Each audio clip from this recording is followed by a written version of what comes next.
Okay. All right. Hi, everyone. Good evening again. Hi. I think we started the Zoom, so if you're watching on Zoom, welcome.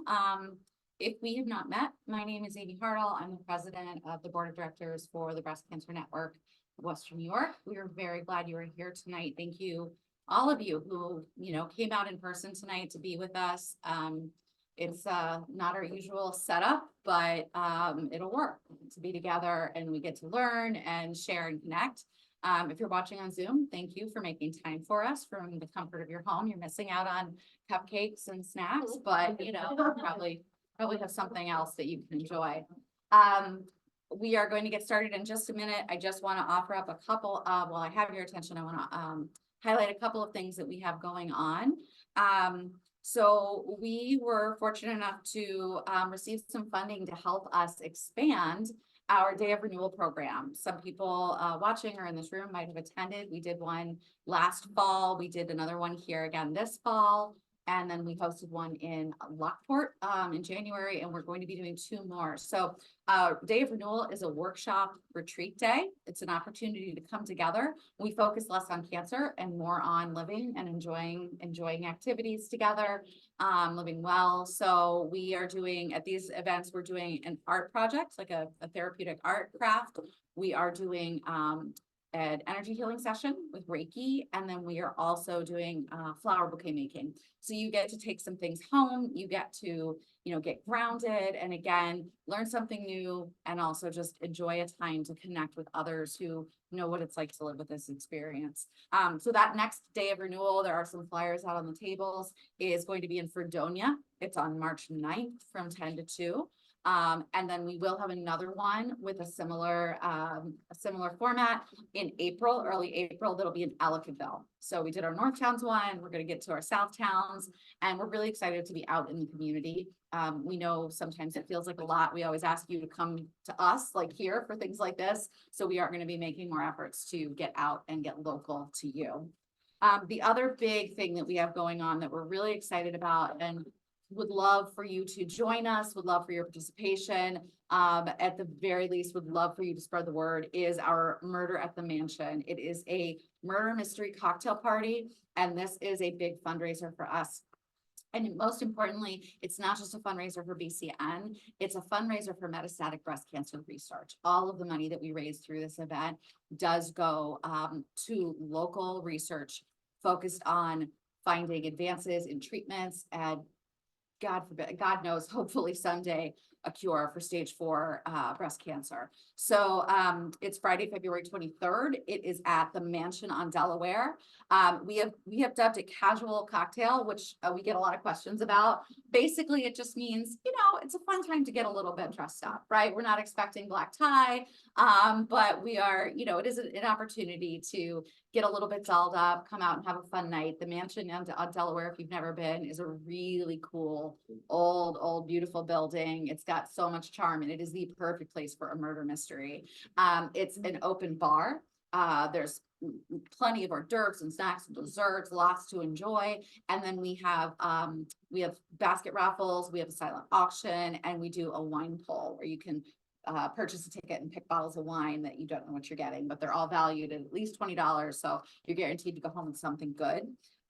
There's also a 50-50 drawing. So there's information about that. We're sending out emails. There's information about that on our website. If you happen to, if you would love to come, purchase a ticket. They're available online. You can buy those tickets. If you aren't able to attend, but you still want to participate in some way and benefit the fundraiser, we are accepting donations in forms of gift cards, items, baskets, a bottle of wine for the pull. So there's lots of ways to participate, even if you can't attend. And the easiest way to participate is to tell all of your friends and everybody you know and encourage them to join us that night.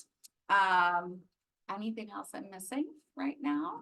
Okay, that's about it. I think we're gonna jump right in. So this is a very, very hot, very important topic. I know some people here and watching are probably familiar with lymphedema because unfortunately maybe living with a lymphedema diagnosis and managing that condition. And others might just be living at risk of lymphedema and not really understand what that means, and want to know more about it. I always educate people that unfortunately, almost every person who goes through a breast cancer experience has some level of risk of lymphedema. And the best thing that you can do is get educated to understand what that risk looks like and how to manage it. And if you are dealing with lymphedema, there are ways to manage it and hopefully, make it something that is as least impactful in your day-to-day life as possible. So I'm a big fan of our three guests tonight. I'm going to let them introduce themselves, but these three ladies are certified lymphedema therapists, CLTs, from Roswell Park Cancer Institute, and they are going to talk to us about everything we need to know on this subject. So thank you all. Come on in and I'll let you introduce yourselves and get started. I think we are going to hit the lights. Yeah. So that the, hopefully the presentation will be a little bit that better. All right, let me see if we can still see you all. Oh yeah, actually the lighting is good. Yeah. Yeah. All right, so take it away. Thanks everyone for coming. We're always excited to talk about lymphedema. So we'll just kind of start by introducing ourselves. My name is Natalie Kaleta. I'm a physical therapist and a certified lymphedema therapist. I've been a PT for 11 years. I did traveling physical therapy for a while. I went out west when I graduated from DUville and just while you're talking, that's perfect. Good. Yeah, that's good. And I just kind of dabbled in everything. I wasn't sure what I wanted to specialize in. I thought maybe orthopedics, like a lot of physical therapists do, but I just really wasn't sure. So I did wound care, pediatrics, hospital-based outpatient. And then on my last contract before moving back here, I was in San Diego and I shadowed one of the lymphedema therapists and I learned a little bit about it. And I just saw how passionate she was and how much she enjoyed doing what she did and how appreciative and thankful people were that there was somebody out there that could help them. So when I was moving back to the Buffalo area, I was always thinking like Roswell would be somewhere that I would love to work. So I decided to get certified in lymphedema after learning a little bit more about it. There was a certification school coming to the Buffalo area. It's a 12-day course and you go for 9 hours a day and you learn how to do everything. And it's a lot, but I was super excited. After I completed it, 2 weeks later, a position opened at Roswell and it was like meant to be. So 5 years later, here I am still at Roswell, really love what I do. And I'm really happy that I can help a lot of people, whether it be just educating them or treating them if they've already become into the advanced stages of swelling. So then I joined Karli here, who started about 2 months before I did, and that's his history. I'll let her take over. My name is Karli Maciejewski. I am an occupational therapist and I have been for about 14 years. Natalie and I somehow have very similar stories, although we never met before working at Roswell. So we're about the same age. We both grew up in this area. I also worked in Buffalo at a rehab facility in East Aurora for about 1 year after I graduated from UB. And then I decided to do travel therapy as well. So I did home health and in skilled nursing facilities. And then I met my husband out in California and somehow talked him into moving to Buffalo. So we're still here 5 years later. He's just waiting for the winter to end. But, as I was moving back, there also was a position posted. It was actually posted as an occupational therapy position, but as a lymphedema therapist. So at the time, there were 2 OTs that happened to be the lymphedema therapists. So that's kind of how it was posted that way. But they were very nice enough to interview me over the phone. And then once I came to Buffalo, they actually had me come and shadow the lymphedema therapist because they said, this is not traditional occupational therapy. Is this really what you want to do? This is very different. And so I was able to shadow her. And then they explained that unlike Natalie, luckily they were going to pay for this course because it is a very pricey course to go to and it is very intensive. you do like 50 hours of training prior to even showing up to the course. And then when you go to the course, it is literally like 8 a.m. to 8 p.m. every day. So it's very hands-on though, small group, like only 12 other students. So it was really just, you just learned so much. And so then basically I started at Roswell, back in 2018. And I had kind of a strange situation too, though. On my second day of work, the other therapist actually said she was moving to Michigan.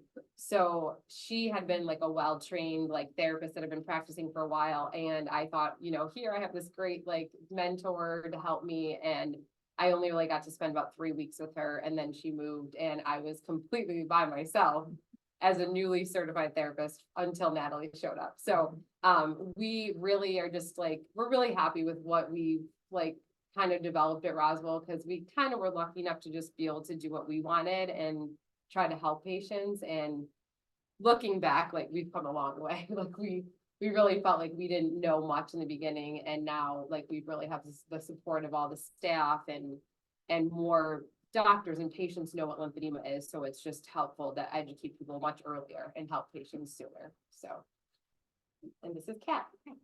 My name is Kat Arches. I'm actually the newest lymphedema therapist from Roswell. My story is pretty much different from theirs. I've been a physical therapist for 8 going 9 years.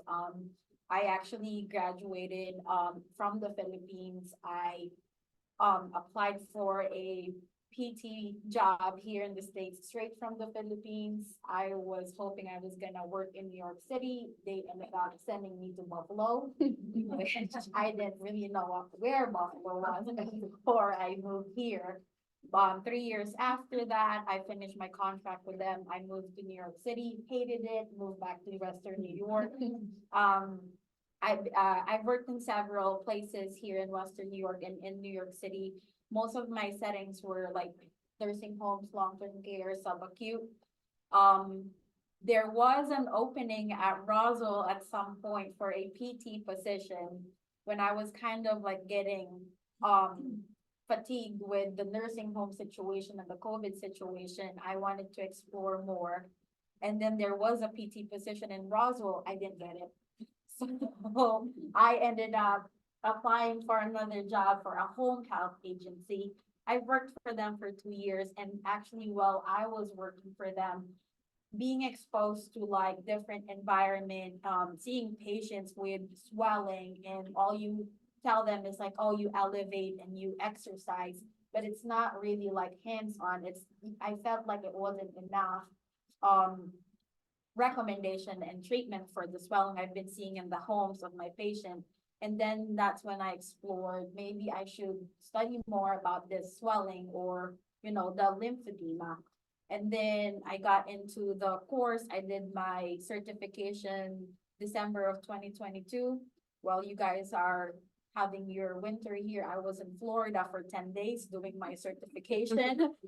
I stayed in the home health for 6 months with my certification, hoping I could practice it in that setting, but it was kind of like difficult. And then 6 months after that, there was another opening at Roswell. This time I got it. So I think it was meant to be, because if I started there as a physical therapist, who knows, maybe I wouldn't even want to do the lymphedema one, but it fell into place. So it worked out.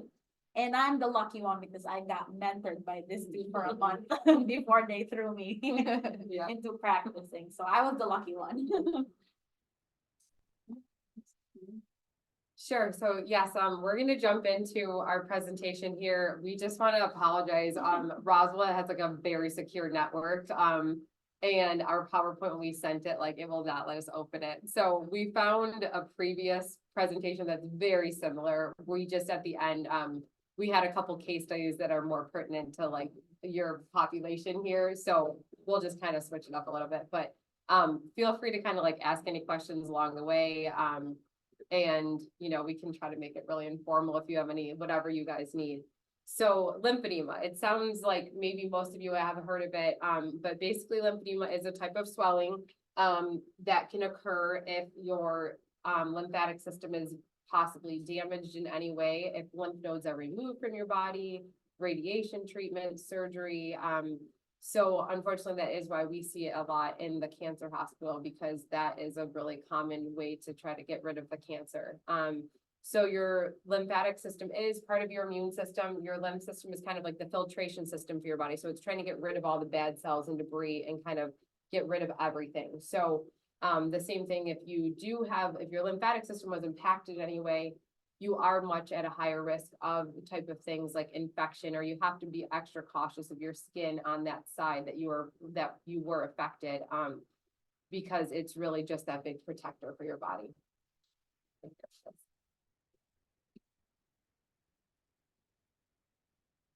Okay, so actually, I think I just kind of went into a bunch of this. Sorry, I forgot we had 2 slides. So basically, this is just like a picture of a swollen limb here. So it's just kind of again saying like, you know, we have over 500 to 600 lymph nodes in our body. A lot of times in a surgery, you know, you may just need to have like 1 lymph node removed, sometimes maybe none, or sometimes up to about 30 or plus lymph nodes. So the higher number of lymph nodes that you have removed, the higher risk you would be at for possibly developing lymphedema. So we're going to kind of dive into this a lot more later, but what we've really been trying to do as a team is talking more to the providers and having patients sent to us prior to even having a surgery. So we can get a baseline assessment of like, what does a person look like today? We can take measurements of their limbs and then kind of assess their symptoms. And then we can see them, you know, 3 months after surgery versus waiting until symptoms actually appear, when a person tells their provider, you know, I've been having swelling, or I have this feeling of heaviness and fullness, like, what can I do about it? So just kind of like anything else, it's a lot easier to help and treat it like the earlier that we see a person. All right, so I'll save you from reading all of this. But there really is a really good video here that I think would help you kind of understand the difference between the lymphatic system and the circulatory system. In school 10 years ago for me, I didn't learn a whole lot about the lymphatic system. You just hear about the circulatory system, your blood, your heart pumping, how your heart works with your lungs, all. You never hear about the lymphatic system. And it's a very underrated system. It's super important. And I always throw in some of these random facts, like, did you know you have twice as much lymph in your body as you do blood? Like, it's a very important system, and we just don't hear a lot about it. And then it's a hard thing to understand how these 2 systems work together. So we found this video, and I think it'll kind of bring everything together for you.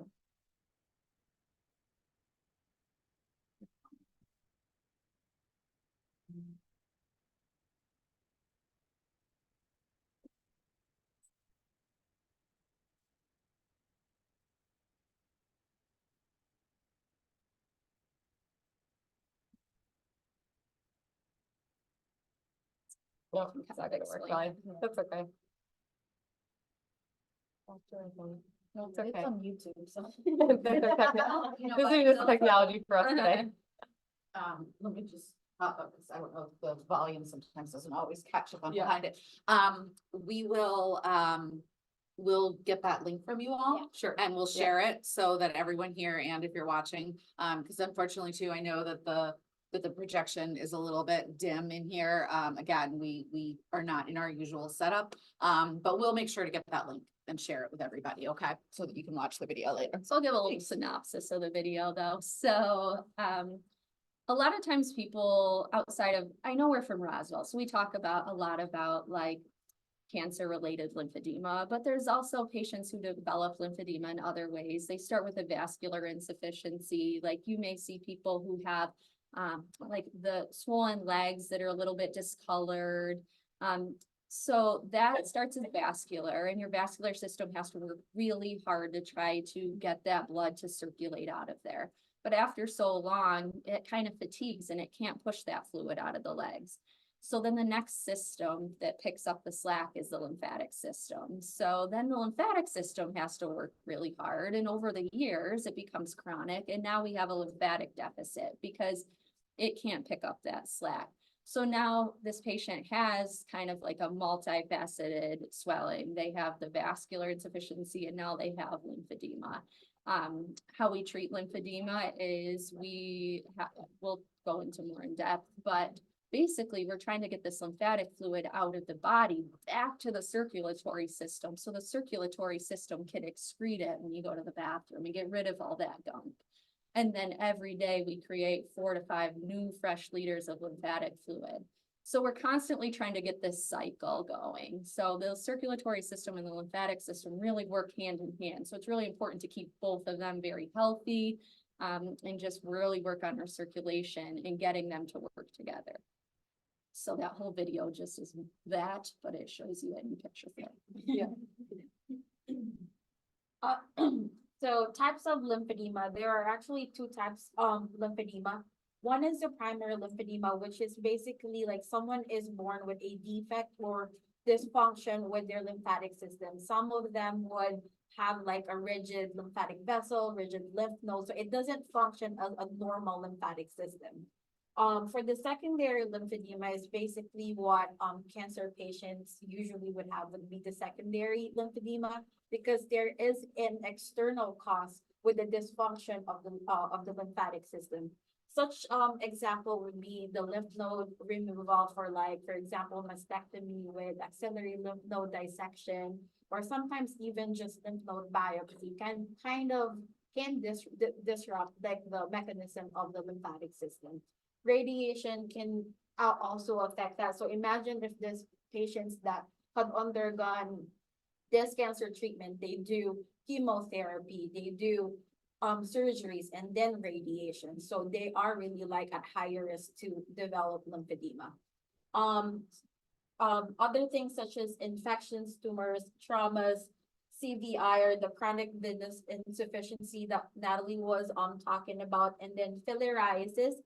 This is rare in the United States. So filariasis is basically a lymphedema that is more common in the third world countries, where it's basically came from like a mosquito bite, and then they basically shed eggs on your lymphatic system, and that causes like a decongestion in your lymphatic system, and that causes the accumulation of the lymph fluid in that part of your body.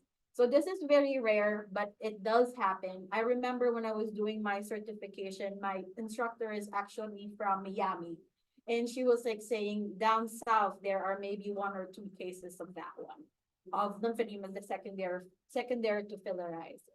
I feel like we always have to talk about it though, because when we learn about lymphedema, it's always like the #1 cause is filariasis, but it's in third world countries. Yeah. And that consumes most of their diagnosis there. Yeah. So probably more so PT students that we're speaking to, that we have to tell them, if you have this on your board exam, pick filariasis. So, yeah. Okay, so we're gonna get into the different stages of lymphedema. So there's actually stages 0, 1, 2, and 3. So stage 0 is called the latency or the subclinical stage. So this is where, this is where exactly we would recommend providers sending a patient in before even like having a surgery or radiation treatment, chemo, anything. So we can just kind of get an idea of what a patient looks like and feels like. But that subclinical would be more like maybe a patient's complaining of like their arm feels a little bit heavy. But looking at like both arms together, we might not visibly see like a huge difference in the amount of, if there is any swelling at all. We, back from when Natalie and I first got trained, like the #1 thing we would always do is take circumferential measurements of people's arms or legs. And we would try to compare the difference between like the left arm and the right arm.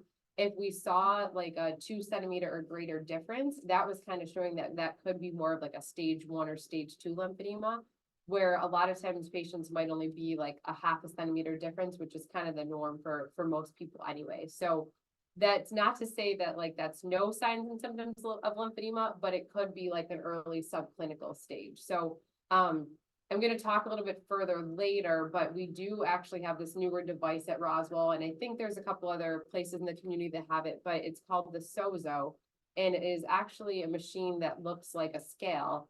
It's a bioimpedance spectroscopy machine, and what it does is detect fluid changes. I know it's a hard one to say. So it detects fluid changes in your body. So basically there's sensors that you step your feet on and then put your hands on. And within 30 seconds, it sends like a little current through your body and it will compare your left arm to your right arm, your left leg, your right leg. And it was determined that this LDEX score, like this lymphedema index score, the norm was between a -10 and a +10.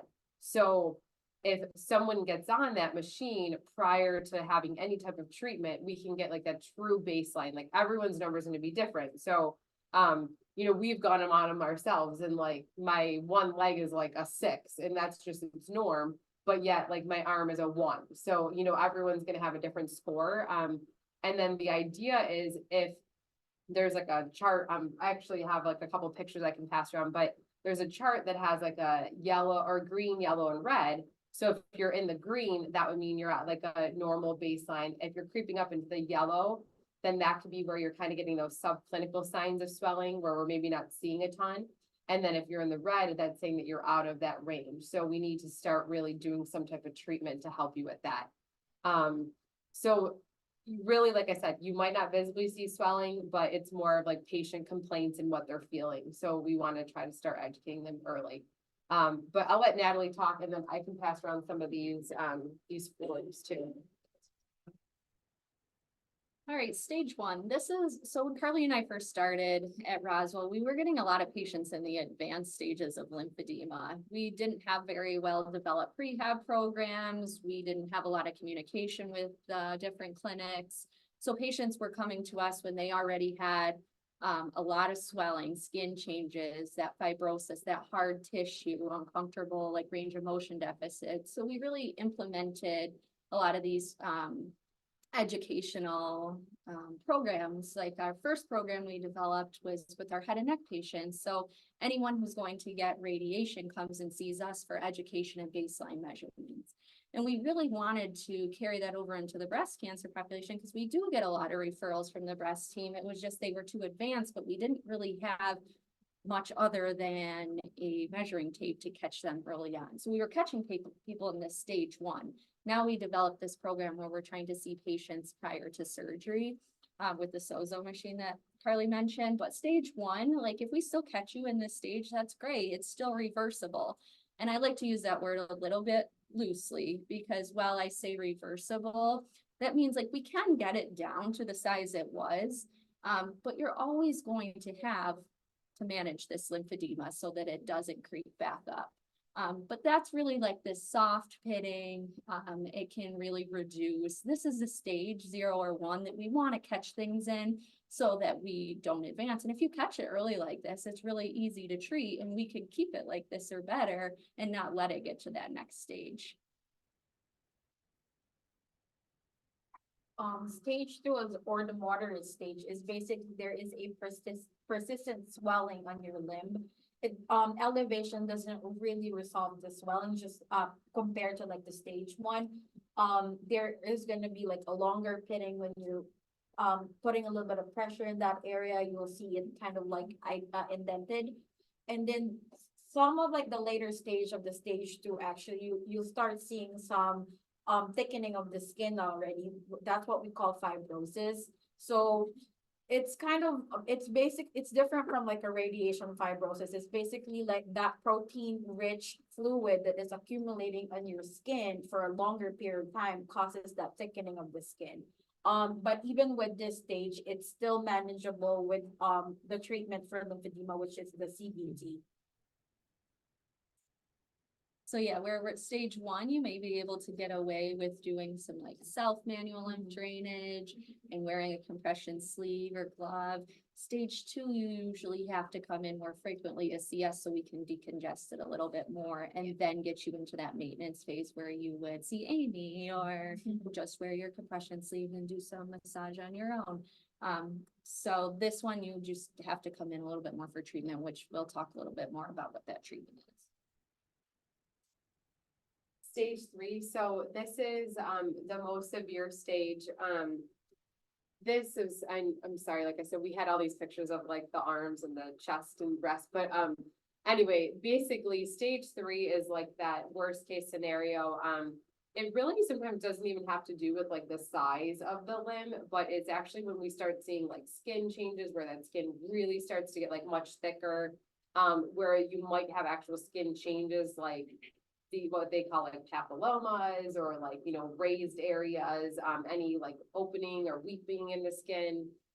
So again, like this is usually, I mean, like, not to say that we haven't seen this at Roswell, but, usually it has to be like someone maybe left their lymphedema untreated for a very long period of time. Like maybe, they were kind of doing some stuff like to treat it early on and then they kind of just let it go. And so, or sometimes like if someone developed like a cellulitis infection, then it really flared things up. And so then we have to kind of have them come back in for treatment and kind of get everything back under control.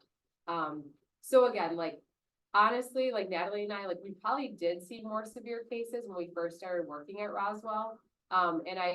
We have seen a significant change. I mean, maybe we just are, maybe they're not gonna refer to us, or maybe they're getting referred to people in the community, but, we tend to see like the more like maybe people at risk, like lower levels of swelling, which is exactly like what we would, like what we want, because we want to be able to help people like a lot sooner. And it's just that much more difficult when it's progressed so far.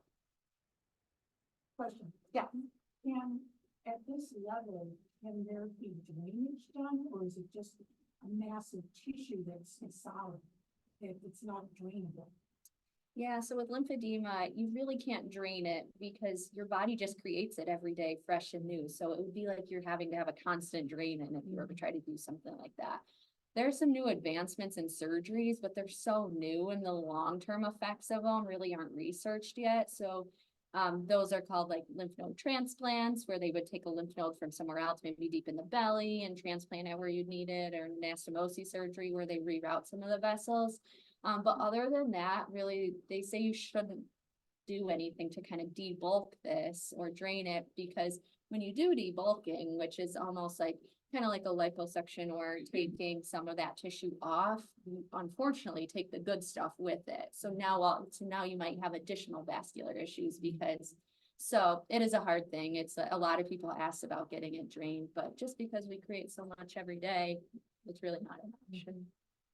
And come to think of it, if you do like drainage or any kind of surgery, you're opening your skin, your muscles, you're starting like new inflammatory process. So that's just gonna start more fluid in there as well. So like right now, what we're really doing is the complete decongestive therapy as a gold standard treatment for lymphedema, which we'll be discussing. Yep. So symptoms of lymphedema. So a lot of them can seem pretty obvious. It's like, oh, I have swelling. I need to go see someone. Maybe I have lymphedema. And some of them might not be so obvious. Like that feeling of like heaviness, or a lot of people tell me maybe it feels like a bruise. I hear that a lot. Or so like difficulty swallowing, that's specific to head and neck patients.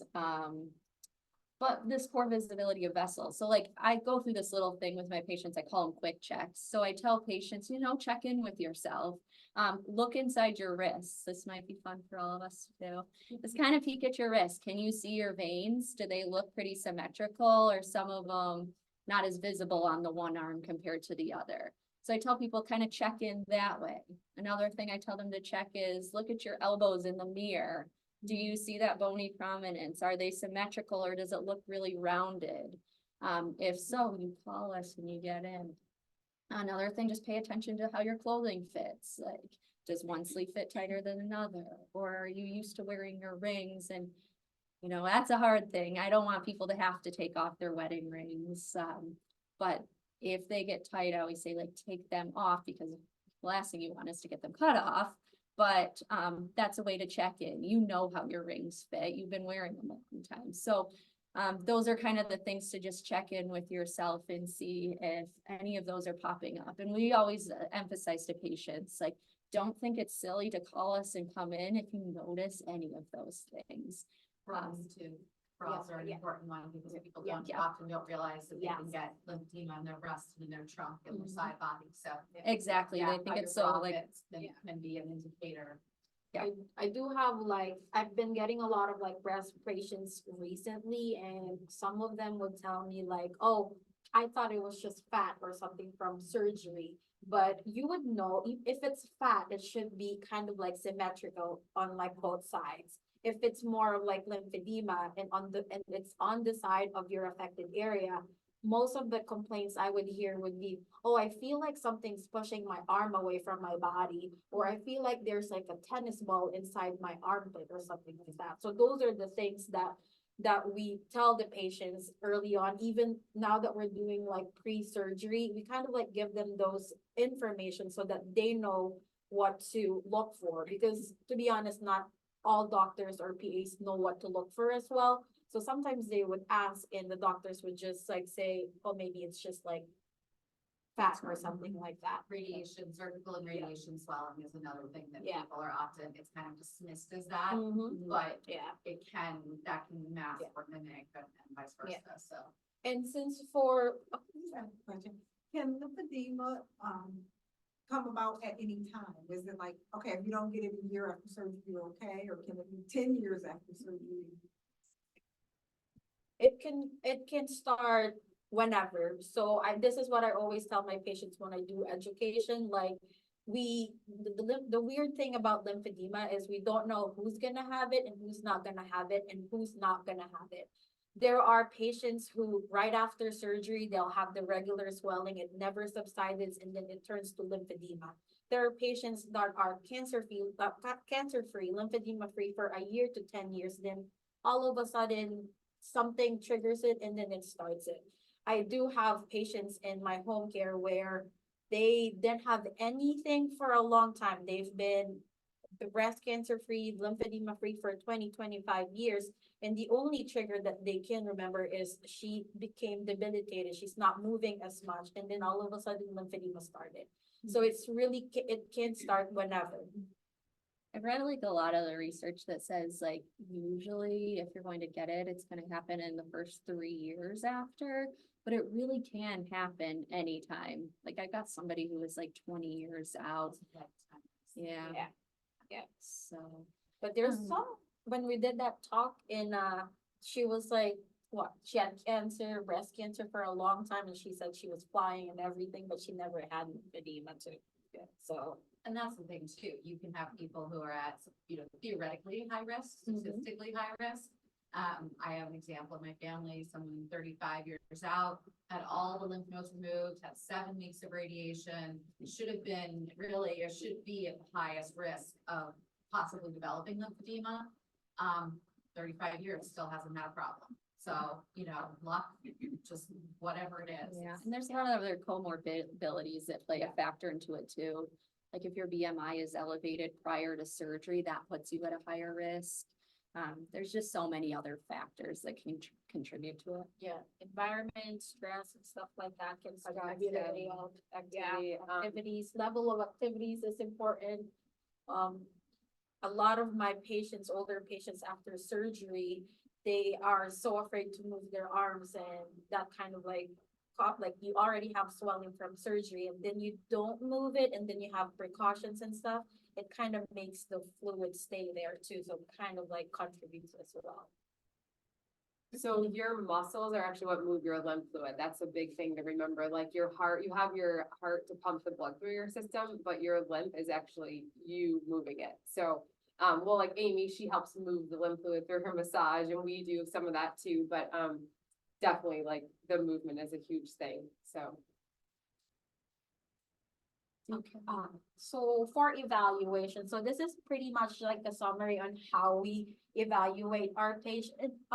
So we do our patient history, kind of like what did they have for treatment? Like did they have radiation, surgery, chemotherapy?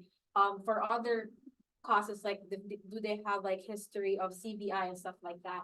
Subjective complaints, that's when they tell us, oh, I have heaviness, like sometimes they can't really like describe what they're feeling, but when they kind of just talk around circles, you kind of like get that maybe that's it.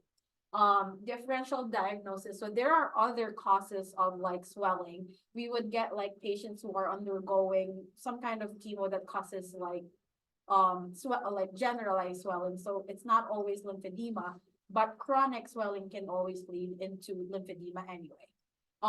Visual and tactile assessment, that's when we compare their, one side of their body to another. We do like palpations, that's when we feel out like the fibrosis that we were talking about. Discoloration in the skin as well. So that's another thing that you would want to look into as well when you're kind of like doing your self-assessment.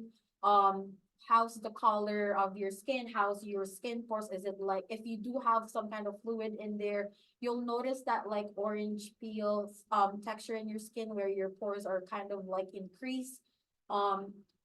Here we go, like hyperpigmentation, fibrosis, cellulitis is an infection, basically common bacterial skin infection. So that happens usually on like the later stage of lymphedema. It's because there is a prolonged accumulation of that protein-rich fluid, and it also increases like the distance from your blood vessels to your skin. So your skin is not getting the nutrients from your blood vessels, so you're more prone to like infection.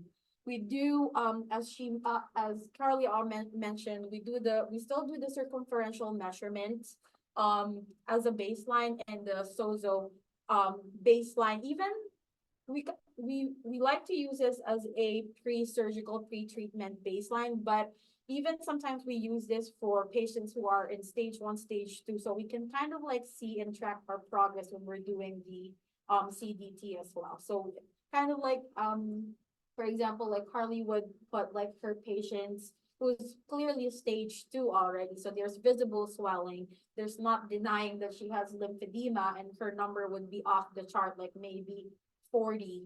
So so the normal is between negative 10 to positive 10, and then she'll do like bandaging, and then maybe in a week she'll put her back on the SOZO and see if that number is going down. So that's another way of us using the SOZO as well.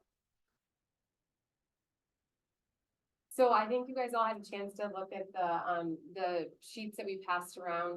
Did anybody have any questions about it, like up front, about just the device itself? Because I kind of did go over it a little bit about what it does actually.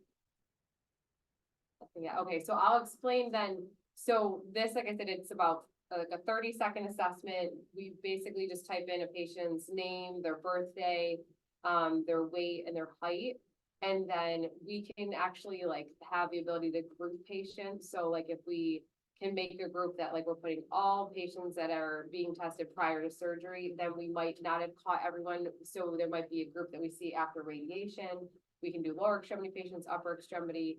The one thing to mention, because actually Amy was just talking about that, like if people can develop lymphedema in their breast, if they've had a lumpectomy, in their chest wall after mastectomy, in your trunk, in your armpit, like anywhere over in that affected area, and the SOZO does not detect that. It only is running the current through the limbs. So that's why we still really do like a lot of hands-on and like visual assessment to see what's happening. But the whole background on this machine was that there was actually a big research study that was done. And I think they had a group of about like 1,000 patients, and everyone had gone on to this and they got a baseline assessment. And then they put patients on every 3 months for the first year, and then once a year for the following years. And basically, if anyone's number had shifted by 6.5 points or more, then that showed that they were basically showing that subclinical risk of lymphedema. So then all they did was they were given a compression sleeve to wear for 4 weeks. So they were told to wear it for 12 hours a day for 4 weeks. And then the therapist had them come back 1 month later, and 92% of the patients dropped back down into the normal range. So they weren't prescribed like exercise or manual lymph drainage or anything else, just the use of the compression. So that's where like it's really just kind of helped guide us. And I think like a lot of patients have really liked like seeing a number. Like they're like, oh, I'm like a 5. And then all of a sudden they come back and they're like, well, you know, I was on vacation, I've been kind of sedentary, I haven't been doing as much, and then they see their numbers at 11. And they said, I said, okay, you really got to start wearing that sleeve. And then they really do.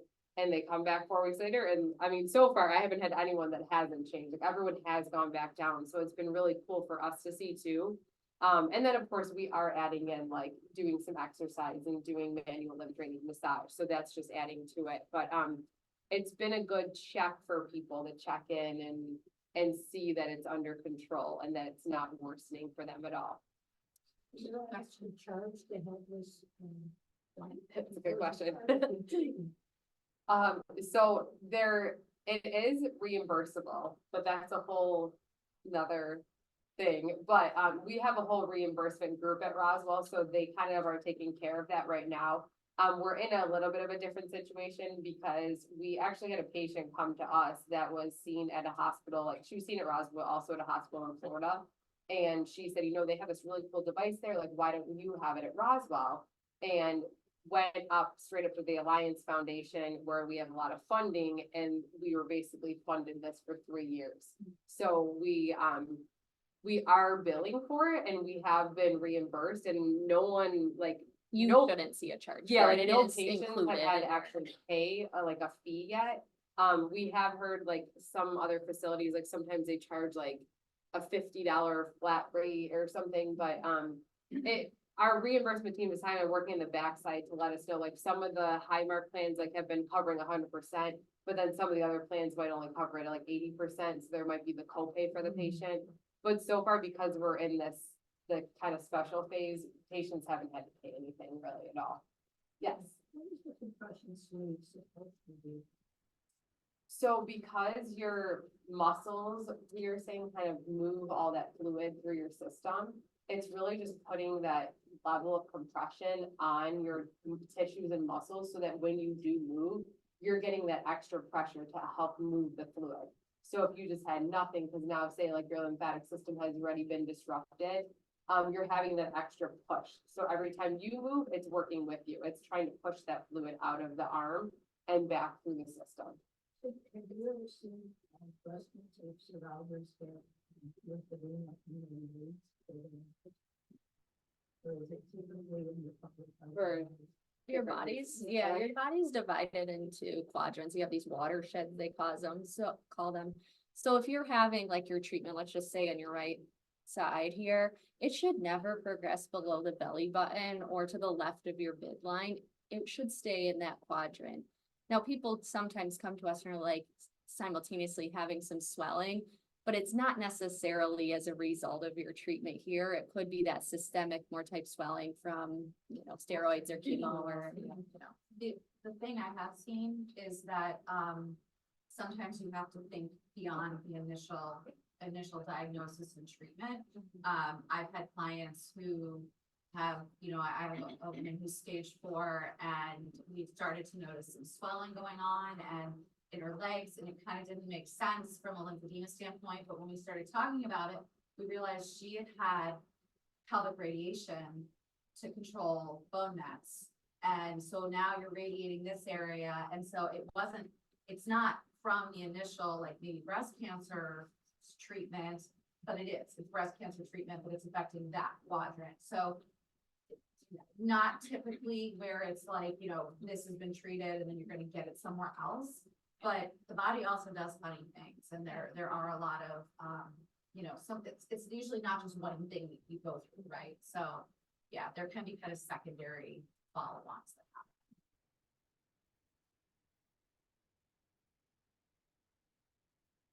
Oh, can I add one thing too about the compression sleeve? Yeah. So the other thing that, as I was taught and kind of understand about compression sleeve when they get into treatment here, that, there's different phases of treatment. And so one of the things that the compression does is maintains.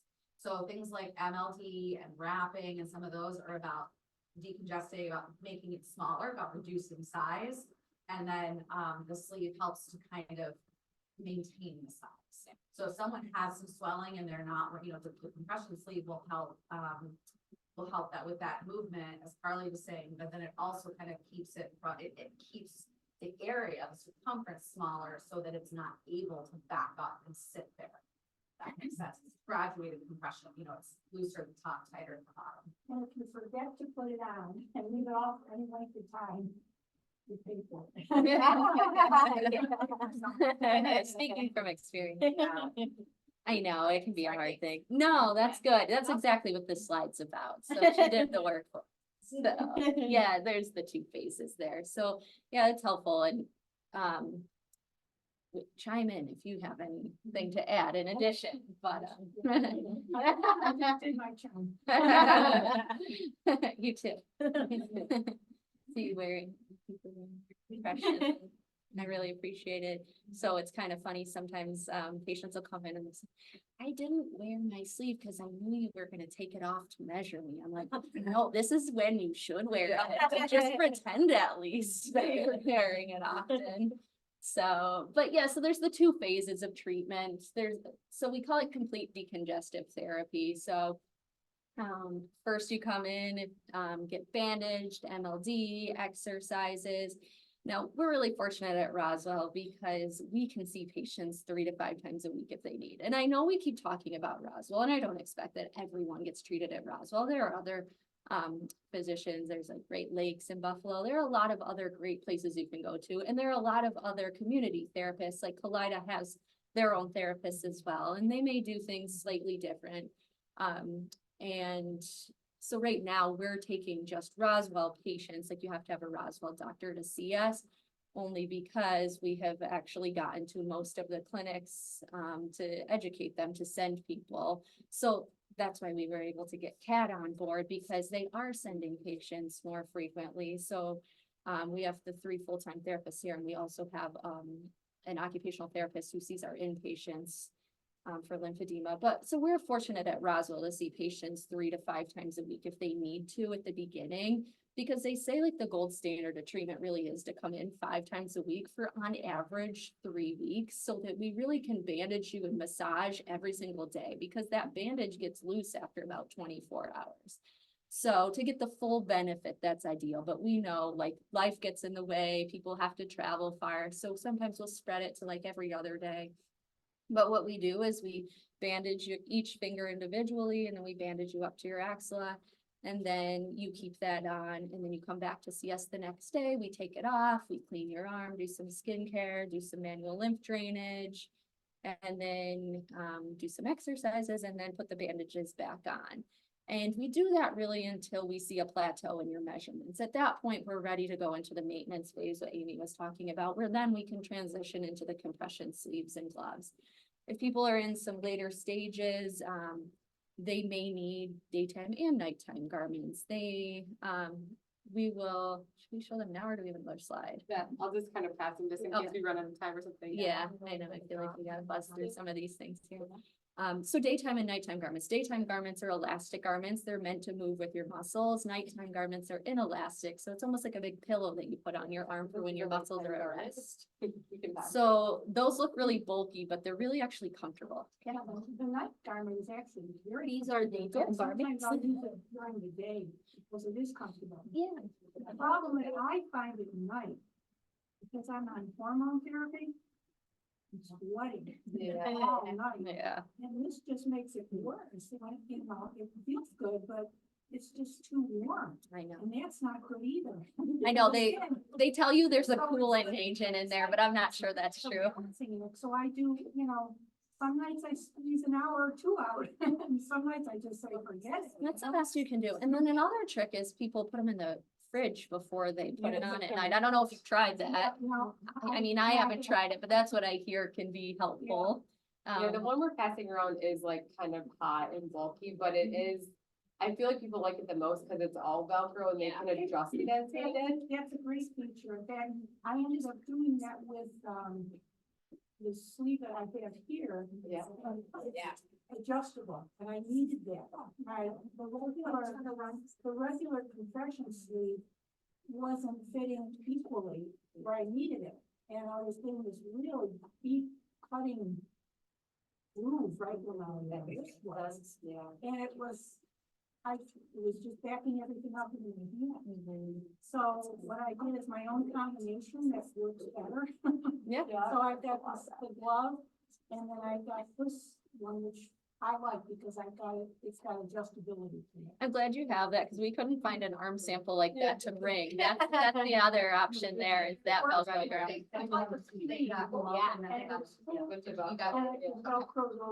Yeah, so it's a lot thinner than that bulky nighttime one, but you can wear that one daytime and nighttime, so that's nice. This one, like you said, like you'll wear it for during the day because it is more comfortable. So that's always a good thing. If you're not going out and about, put that on. Those foam channels in the nighttime ones are great because if you have fibrosis or that thickened skin, it can kind of pit in there and soften it up so things can move better. So I tell people who have like stubborn hands like to collect fluid. There's a lot of little joints, so it's hard to navigate in there. So those nighttime garments are really great to wear sometimes during the day if you're just lounging around at home. It's like an oven mitt, so you can't like wear it to work and type on the computer, but it is great when you're at home to really move that fluid. Like, I like the one that, is that similar to? the That blue one, yeah. Like, at home, instead of wearing my sleeve, unfortunately, I haven't been able to put it on, but hopefully again, like, I'm gonna start doing that at home, 'cause it's just much softer. It's easier to get Yeah, on. You just slip it right on, and you take it off and you can see that it's been doing work, those things. Yeah. Yeah. I actually recommend that one for patients who's not able to do the CDT where they can't come into us every day. So that's a good option too, because they can like tighten it at home, wear it almost all day if they can. So that's kind of pretty close to like when we bandage them compared to just putting them on a regular sleeve without decongesting them. The one Lauren's talking about doesn't have the Velcro, but it's a good base layer to put bandages over top of, so. I have a question. Yeah. Do they make something similar to that for legs? They do. Yeah, they have like a 2-piece one, so that's considered off the shelf because it's adjustable. So it's a lot more affordable than some of the ones that are more custom. So the custom ones are great, but they can run several $1,000s actually for those nighttime garments. But yeah, so they make these off the shelf Velcro ones that are adjustable. Those are between 300 and 400. Exactly, yeah, exactly. So, yeah, I know we're running late on time. I feel like maybe. We're okay. Okay. It's 7:25. We normally try to keep it to an hour, but I know that most people are really interested. And so I would say just let's, keep going. If anybody does need to leave, if you have a hard stop, we understand, please, you can catch up online afterwards, but we definitely don't want to cut the presentation short. So, yeah, feel free to. So another part of the CDT is what we call manual lymph drainage. It's basically our version of lymphatic massage. But Amy does this very. So basically what it does is it's moving that fluid from that decongested part to like the good parts using stretching with the hands, with the skin, stimulating the lymph nodes of the good part so that we can move that fluid to the good part so that this good part or the unaffected area can kind of help suck that fluid away from this area. So what I usually teach my patients when I do the MLD is really to start it with a deep diaphragmatic breathing and end it with deep diaphragmatic breathing. So what you want to do is basically do that belly breathing to stimulate the lymph nodes in the lymphatic system in your abdomen, where most of it are going to drain anyway when you start moving. So you have that clear space so that when you start stimulating other lymph nodes and pushing fluid from the affected side to the good side, you have that empty belly or empty abdomen. And with the deeper lymph nodes found in your abdomen, that will also help kind of like suck more fluid as well. Questions? So I'll kind of explain how we work with Amy closely, because we keep on referring to Amy here. So we see a lot of our patients and we create goals and we have to work toward these goals, and that's how insurance keeps paying for things is, oh, they're progressing toward their goal. With lymphedema, it's a little bit different because this is something that's chronic, so we're able to kind of see patients longer than you would with traditional PT or OT. But we're really working toward this steady state. We're trying to get patients really managed, have a really good home program. And then because this is something that's going to go on for a length of time of you managing it, we don't want you to have to come back to see us so frequently. We want to set you free and be able to do this on your own and feel confident with it. But then a lot of patients will go see Amy for kind of this longer term management. Like I have several patients who may go see her once a month or once every other month, or you can chime in if you want to on the frequency of this. But so it's really nice because Amy can be very thorough with this. I mean, we get an hour to spend with each patient and we try to be as thorough as we can, but we're doing bandaging, massage, exercise, education. Yeah, so we're trying to cram a lot into that hour. And we also have these really like fluorescent lights and beige walls that aren't exactly as relaxing as it may be if you were to go to Amy. So that's where we kind of are like, why don't you kind of go to Amy and kind of maintain things long term? And so the difference, just to kind of give a quick overview is, my license, I'm a massage therapist, right? And they are PTs and OTs. And so that's kind of one of the main differences. And I always make sure if someone ever gets to me and they haven't met a CLT before, you know, they don't know about lymphedema, I do my best to educate them, but I think everyone who's ever had a breast cancer diagnosis and, you know, had a lymph node, even had a lymph node biopsy, as simple as that. But also assuming other surgical interventions and treatments should have a baseline consultation with a CLT. Because what I do, while I understand a lot of this, we're on the same page with everything, I really do this technique. My certification is manual lymphatic drainage. So I don't do bandaging. I don't, you know, I can certainly direct you where to get compression garments and all of that, but I'm not able to write a script for, you know, a night garment. And they're typically hooked up, you know, in my experience, CLTs are most often part of some sort of medical system or practice where they're able to accept and bill for insurance, which means that you're likely to get some coverage for it. I personally am self-pay. Most, you know, often massage therapists are.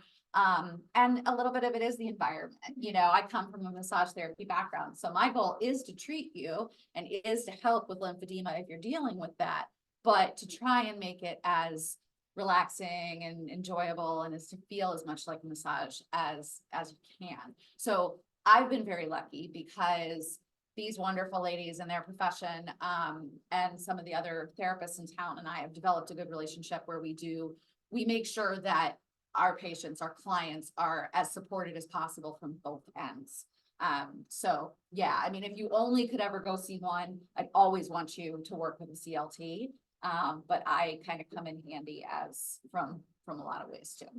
And there are some insurances that do cover, they give you some Yes. massage or acupuncture reimbursement. Yeah. A limited amount, but it does help. And that's true. I have clients who, if your insurance, like for me, even though I don't bill through insurance, if your insurance covers massage therapy, you can come to me, you can use an FSA or an HSA, or you can submit for reimbursement. So those are things to look for, you know, from other ideas in the community as well.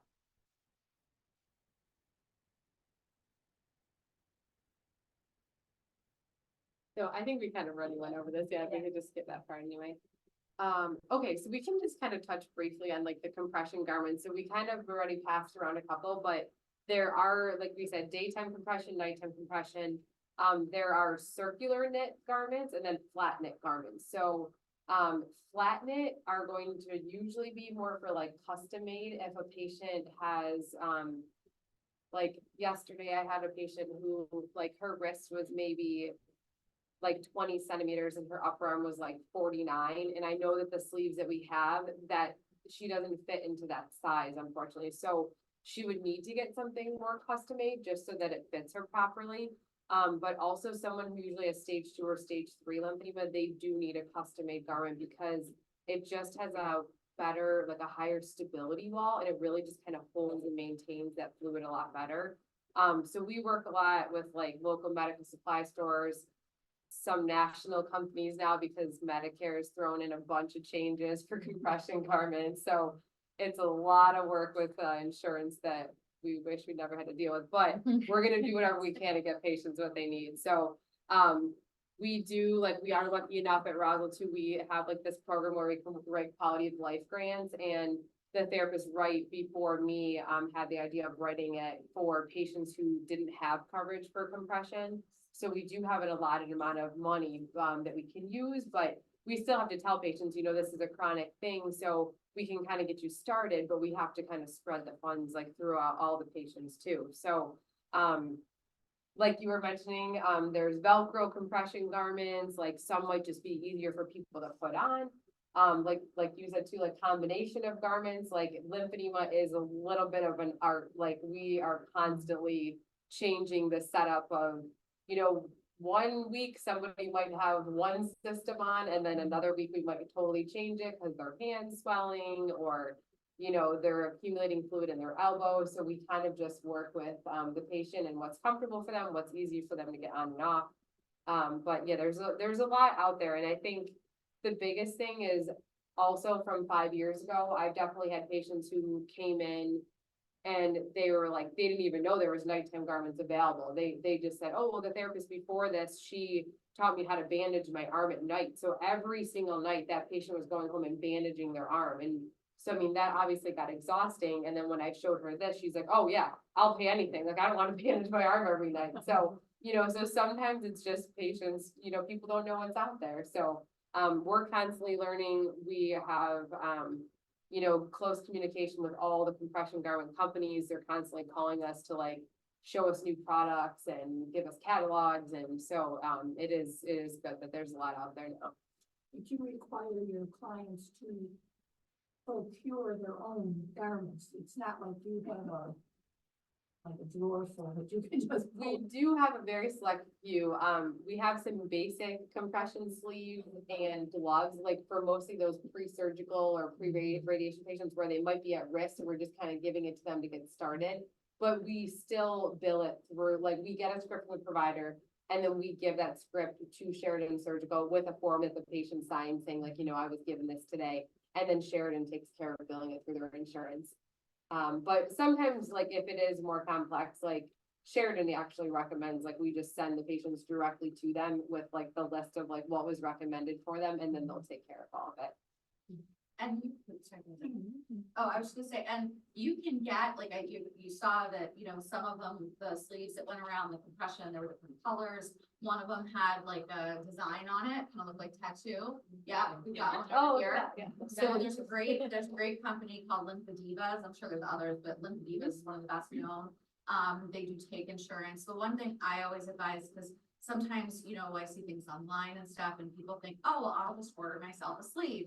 And unless you are like one of us and know how to like pick your measurements and what level of compression you need, I don't recommend it. Like if you think you need a sleeve, if you have questions about it, that's why I always say get a baseline consultation, because they'll tell you exactly what is going to be appropriate for you. Then if you want to go get something really fun and you don't just want the beige or black one from Sheridan Surgical, you know, you can find the company and order it and typically get insurance to cover it. But it is really critical that it's well fitting, because an improperly fitting compression garment can actually do more damage than not even wearing one at all. Yeah, that's really important that you brought that up, because I've had so many patients come in, I've tried it before, no way. And then I'm like, well, just try this. Oh, wow. Like, Oh, that it feels good. is Doesn't hurt, crazy or- the amount of patients. I'm like, good that I'm happy that people have tried them. Like they were meaning to go in the right direction, but it really pays off if you have the right fitting garment. The ladies at Sheridan Surgical are wonderful. As well, you know. But once you go there, like you said, like then you know your measurements, you know what you need, then you can buy from Lymphedivas, stuff Yeah. like that, right? Yeah. And Sheridan can order you actually pretty much anything, to be Yeah. honest. They have contracts with every. Yeah, all the other companies now, they all have different patterns and designs too. Like this is a Juzo sleeve, Maddie, they all. And then based on your measurements, like the thing we always do with Lymphedivas, they don't have as many sizes. Right. Where like Juzo has sizes like 1 to 6, Maddie has 1 to 10, so that can make a big difference too. Yeah. So if you have like, if you're using it more prophylactically, you could probably go with any company really. But if you need like a larger size, you might go with Maddie or something, so it just depends. So they can That's help where- you pick yeah. that brand out. And the other good thing is that, I mean, I don't know how much they advertise this, but they do it. Sheridan price matches. So if you find something online that you like, print it out and show them. And they are really good. Or if like you don't have insurance coverage, they give you 10% off. Like they really try to work with you to get the garments that you need. So that's nice. It doesn't. Well, it's about insurance coverage. Yeah. So I've been wearing the sleeve 17 years, 18 years, whatever it is, and it's always been covered, including when I've been on Medicare. I always had a Medicare Advantage plan, when I've been on Medicare. My garments have always been covered until last year. I do go to Sheridan, they worked really hard. My policy is with Highmark. And I know Sheridan had a lot of problems last year, and eventually I bought it, just said, I have with it. But I had heard that with the national, I think it's called National Lymphedema Act or bill or something, It's, you know, that this year, they're back. so I should be able to get, just wondering. Well, so here's the thing, you have Senior Blue and they have been pushing back a little bit, so now they're covering lower extremity, but not upper extremity yet. Not this year, And then with Medicare, it's none of the Advantage plans, it's straight Medicare. which is so interesting because I had Medicare Advantage for 4 years. So It was every covered time we saw single that, we were so excited, Because we're it like, was really good yes, they'll coverage, yeah. cover year. anything. And then last year it didn't. So we're hoping that's gonna change. I don't know why they started covering legs like randomly, but not arms. I mean, it's more expensive for the leg, so. I mean, I can't even I explain know, it. we've like, honestly, like this Lymphedema Treatment Act, like, there's still like a lot of unknowns, and like what Sheridan had explained to us, and we've been actually having to work with a lot of national companies too, is like Medicare basically put a code to like everything. Like, I had this patient who had Empire Plan, who had everything covered, she could get like as many garments as she wanted, like, no limit. But Medicare was her primary, and they usually didn't cover anything. So Empire was picking up everything 100%. Well, now because Medicare is her primary, it has to be billed through Medicare. Well, they're even like, their scripts, like, she needs this like lateral rise on her thigh high stocking so that it goes all the way up. That needs to be written on the script. She needs like silicone in a certain spot. That needs to be written on the script. Like, they're making it very, very difficult.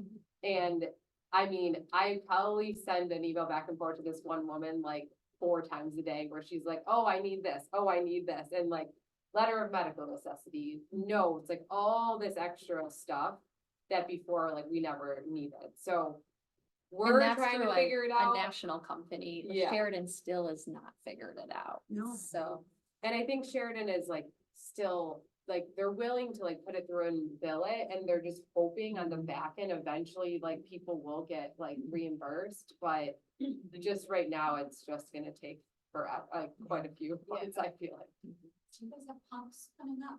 Are you talking about pneumatic pumps? No,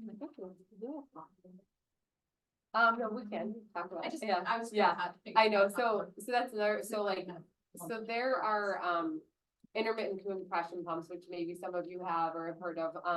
We work pretty closely with a company called Tactile Medical.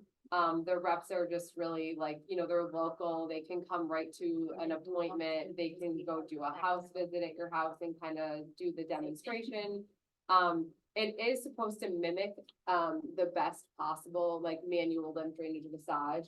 Of course, like, even when we were in our training course, like, I mean, I know my instructor, she was just like very anti-pumps, like, no, like, it needs to be hands-on. And of course, that is the best, like, especially when someone has like hardened tissue, like, we really need to kind of like move that fluid a little bit. But then there's also the other end of things where, you know, maybe somebody lives alone, or maybe they have like carpal tunnel syndrome, or maybe they just can't reach a certain area where their swelling is. So, you know, something's better than nothing. We don't want you to just have nothing to help treat that. So, yes, and ironically, pumps are usually covered, so like through Medicare, they're usually covered, and they don't cover the cheap sleeves, but, yes, we do prescribe, like, I mean, if a patient is willing and able to do their own self-manual lymph drainage, or would like to go see a massage therapist and do their massage, or have a family member or friend help them, we always go with that first. But if not, then we always offer up the pump as well. Is it pump similar to, when you're in surgery, I think the first intermittent? Yeah.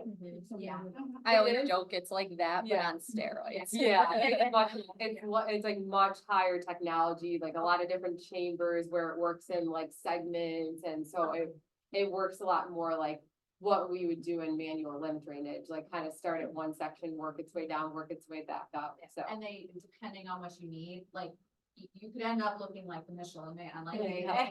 have them where they come up the whole leg, and then they come around the body, and then the the arm ones, like they come, it's just, I mean, it looks like your arm is kind of stuck out like this, like Ralphie and Christmas Story. But it comes up and then they'll have them where they come over this, the whole chest to help move the, so again, pumps are not really, I mean, they're helpful. One of the things I'd like to offer is if you are living with this condition, you can attest to this, that, it's not easy. It's not an easy thing to manage, even at earlier stages. Like, yes, there, you know, we can get it under control. It can be managed. But one of the best things you can do is understand your risk and what activities, what things you can do to lower the, you know, to kind of keep lowering your risk or try and manage your risk, because the biggest thing is you don't want to end up with this if you can avoid it. There is no true 100% prevention, just like there isn't for breast cancer, but there are things that we can understand and kind of help to manage. So just gonna offer that. So do you like the pump or you don't like? it? I have clients who use their pump, Yeah. and it's a tool, right? It's a tool like anything else. Yeah. I have clients who find their pump to be very helpful, especially if they weren't going to take the time to do their own lymph drainage. You know, I have a client who has bilateral like lymphedema, both of her, like for basically from the waist down, and it's pretty advanced, and so the pump is kind of necessary. She comes to me, she's been coming to me once a week forever. She goes to Roswell, she gets her work done there, like she dry brushes, she does exercise, she does everything, and all of that she needs all of that, because whenever she stops, it gets bad. So the pump is another tool, just like anything else. It's not for everybody, but some people find it really helpful. It's a good idea to like have it, because we usually recommend doing some kind of manual lymph drainage massage every day. And to be honest, you're gonna have this for the rest of your life. Like, can you really do it every day for the rest of your life? So the pump is helpful so that, you know, on the days that you just wanna kick back, watch TV, you put it on, you turn it on, you watch TV. And on the days that you wanna do your own massage, go for it. The days that you wanna come see us, go for it. The days when wanna come see Amy, go for it as well. So It's really a multi-approach. Yeah. Like for most people who have this diagnosis, it's a multi-pronged management process. I just had a question on, was gonna consider getting one now, and. You know of clients that travel and bring it with them while they travel? Is it a big bulky, like, I know I've seen it and tested it in your office. I got a picture of it here. Okay, yeah, just like. Yeah, is it so something people will put it in either in a rolling suitcase, because you probably want it carry on if you can, but people are like, they don't want to necessarily carry on something that big, so carry on at least the base of it. And then you could bring along if you want to. They say you don't have to, but if you want to prove that it's a medical device, you can bring along the paperwork that goes with it. But at least carry on that and then pack the garments. But they say you can fit them all in the biggest carry-on that's allowed, the rolling suitcase. And I think, today I heard you say CPAP, that's the example I was gonna use. I started using a BiPAP machine this year, and I traveled with it, and no, it's not awesome, but you know what? It was a lot easier than not having any energy or feeling like crap. And I do have clients who travel with their pump. I also have clients who said, haven't, you know, like went on a cruise or went on a trip and didn't take it. And it's kind of, if it works for you, then it's kind of deciding on that level of what's the bigger inconvenience, you know, like traveling with it or having the issue. Maybe you should tell people if you're gonna be gone for more than a week or two, you want to consider bringing it, because that's where people kind of, that fatigue sets in of massaging. You could keep up with the massage And it- for a week. Yeah. So like Nothing that's counts where. against you on airline travel. Actually, you can compress all this stuff because it's a material, and then even though it's got hoses and everything can kind of be wound around and packed into a bag. Really. And something like this doesn't count against you as for like a carry-on. Yeah. It actually is not one of your allotted carry-on or whatever your is.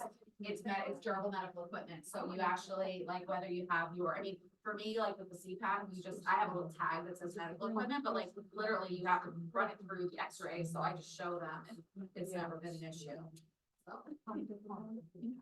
I think, you know, it seems like if you went diving, you know, I'm perfect, and it's huge from the depression. Yeah. Yeah, right. Well, I think we should all. So, get swimming three is the best. Sweeping, I saw you guys had an exercise like slide. Yeah.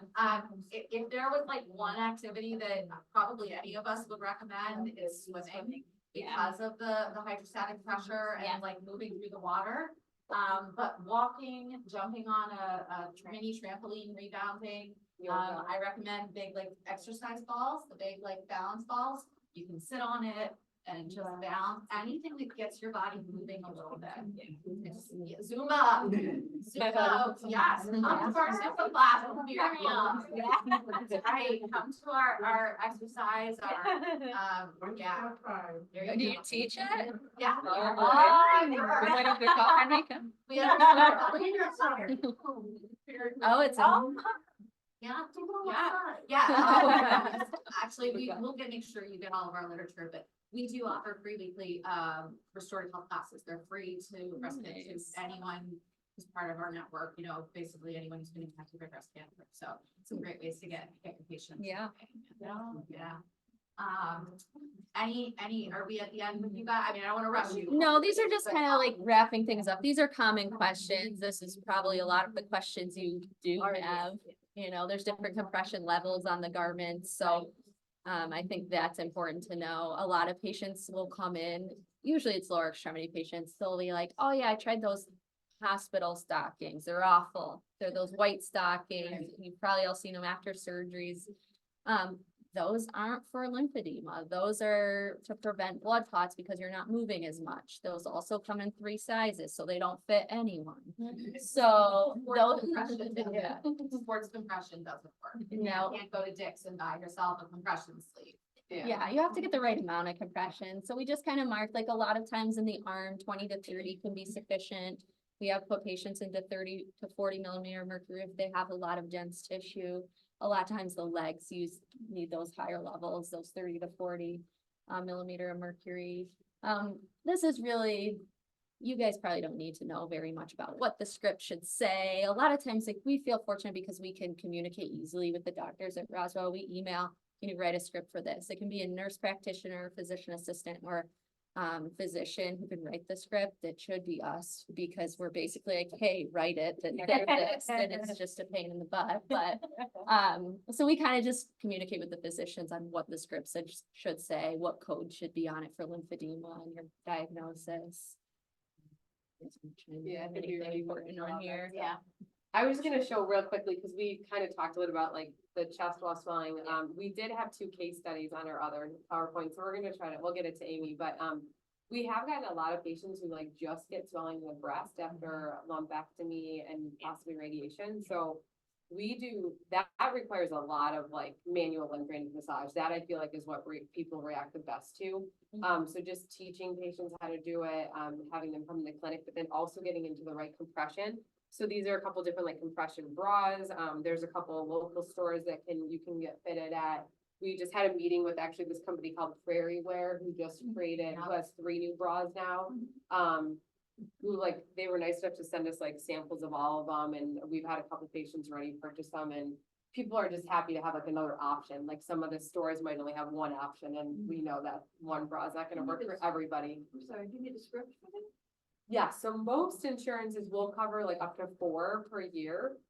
But this one, unfortunately, this Prairie Wear, they're not so locally yet anywhere here. So we've actually been in contact with Au Naturel, but they have a contract with another company, Amina.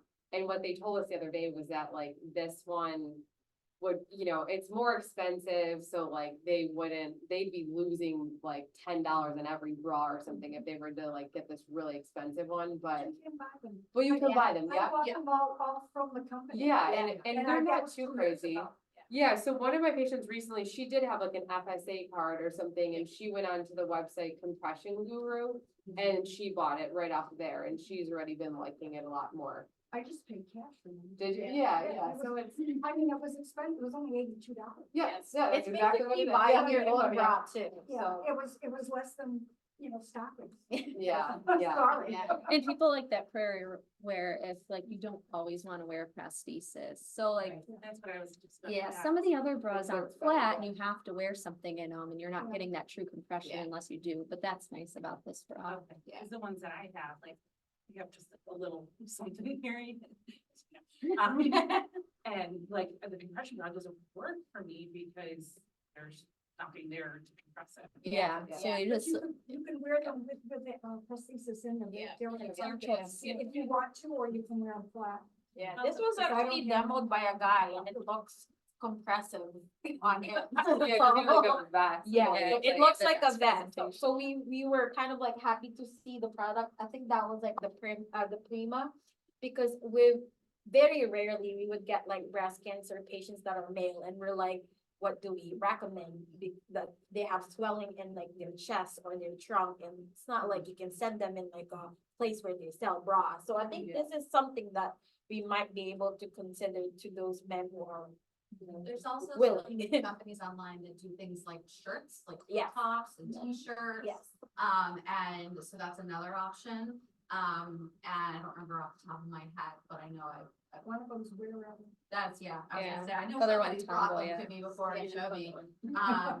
And so that's another option. And then there's something else we should consider. I forgot, so, did you have another question? One other Lauren? added, maybe. The local place to get. the- oh, natural. Oh, natural. It's in Williamsville, they're in Sacramento. They carry bras. Oh, everywhere. And right across from, I've had a lot of those. Yeah, and I really recommend going to them over Sheridan. Sheridan has a harder time getting bras covered, but All Natural seems to be able to get a lot. And the other thing again is like, even though these look like it, these are not sports bras, these are different, wearing it and again, just putting it buying a on. sports bra They is give not you gonna that give white you stuff. actual Yeah. compression, All right? the way Even if it around. feels Oh. compressive, It went all the way it's not around and I designed put the to bra. manage what's going on. Yeah. Sorry, I have one last question. Like, Like, when I traveled in April of last year and I didn't wear my sleeve, and it was a horrible travel experience, and then I blew up after that, and then I went to see Natalie. Now, could I have gone to Dick's when I was in Dallas and like picked up an athletic sleeve to like, just as a backup, just to have something? If I forgot my sleeves again, not that I ever will ever again. I know, that's such a hard Depending on the thing. fit of it, maybe too, you know, like. So, yeah, to use an example, I realized, in this, I think either last spring or last fall, I was going somewhere and I couldn't find my sleeve. I don't know where I usually keep it somewhere very specific because I wear it when I fly and I don't have a lymphedema diagnosis, so I do it proactively.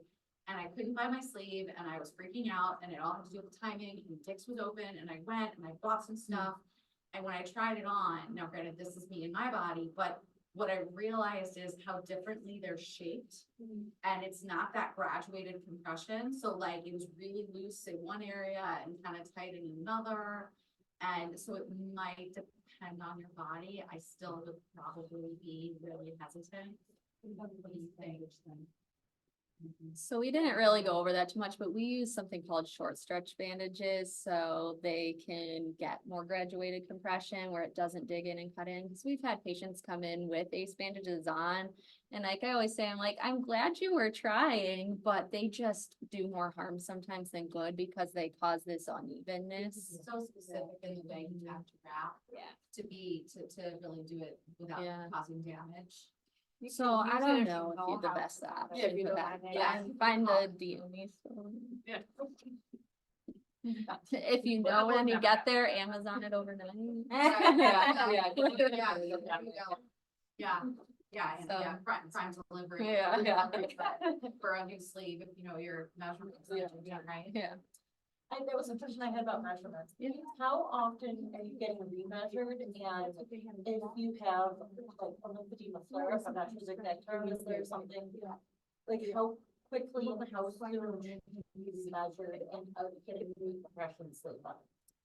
Yeah, so if you have a flare up, you call us, we'll get you in as soon as we can. A lot of times like lymphedema isn't just like, bam, here it is all at once. It can be like a gradual thing that sneaks up. I always think of one of Karli's patients, like banged her arm and she had like more significant swelling, like rapidly than I see in most patients, but you know, she got her in and she worked with her, but she may not put her right into a sleeve right away. She might start working on treatment to get it down because we're hopeful that we caught it early and we can get it back to that size sleeve. We probably wouldn't change the size of the sleeve right away. We do treatment to get back to the size we were in.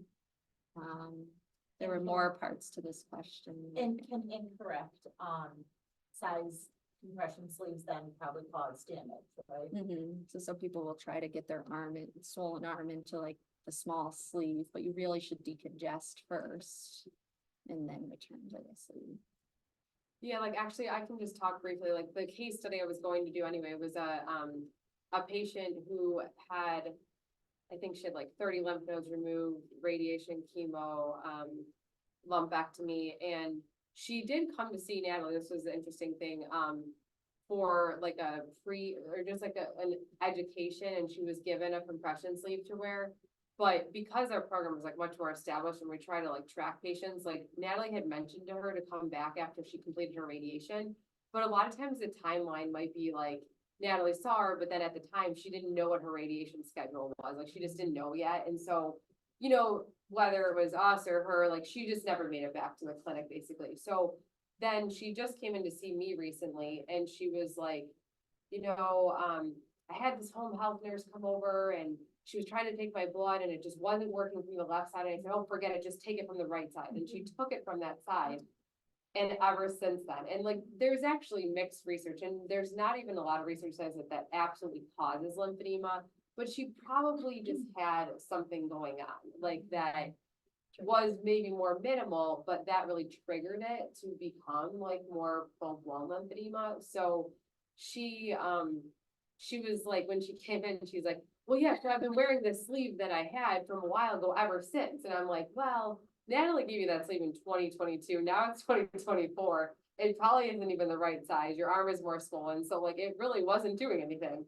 And so she did start coming in from treatment with me where I did the bandaging. And now like, she's actually in like a size 1, like, and she was in like a size 2 or 3 or something. So she really just needed a lot of like work to kind of decongest that arm and get back to like a normal size and then do the treatment of like the manual lymph drainage. And she's getting a pump now. And so we're kind of just putting all the pieces together.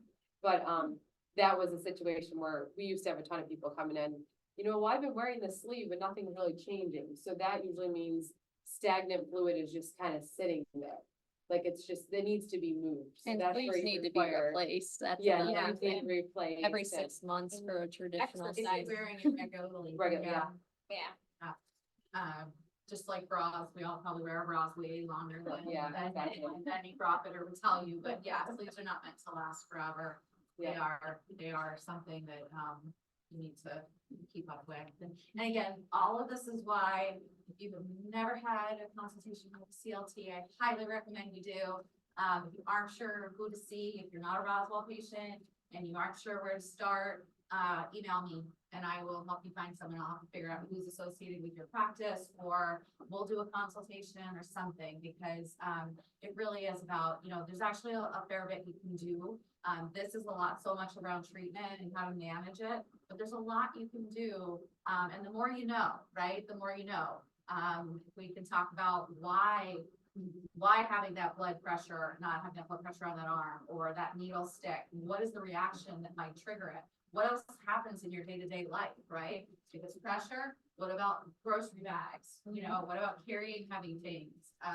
There's just a lot of day-to-day activities that we can slightly modify, or at least make you conscious of, so that you can use critical thinking skills and help reduce your chances of ending up with a diagnosis or experiencing a severe flare-up. Yeah, I know we could talk about it all I know. night. Yeah. All right, we get the light.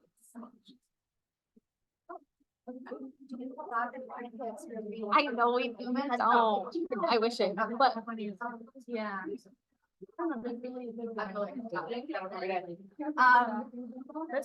Thank you all so much. I know we went pretty long tonight.